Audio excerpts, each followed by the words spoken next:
Did you know that just 3 years after the high-tech spectacle of the 1991 Gulf War, the world came to the brink of another major conflict in the same desert, and it was stopped without a single bullet being fired? Let me take you back to the summer of 1995. The memory of Iraq's invasion of Kuwait was still fresh, and Saddam Hussein was once again testing the world's resolve, following internal turmoil and high-profile defections from his own family. Iraqi military forces began making unusual movements toward the Kuwaiti border. It was a tense replay of the prelude to war, a dangerous game of brinkmanship that the international community could not ignore. The United States, leading a coalition, launched Operation Vigilant Sentinel. This wasn't a call for a massive invasion force, but a rapid and precise show of strength, designed purely for deterrence.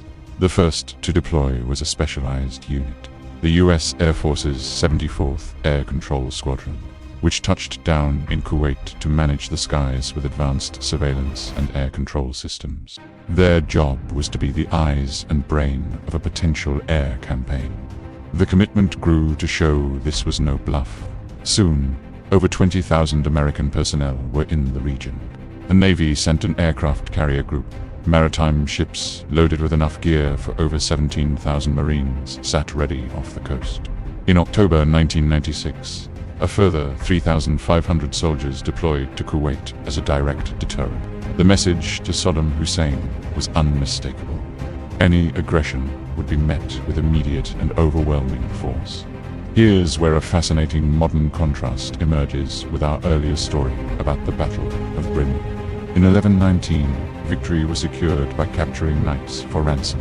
In 1995, victory, a far more important one, that prevented a war, was secured by the credible threat of remote, devastating force. It was deterrence through superior technology and logistics. The coalition didn't need to fight.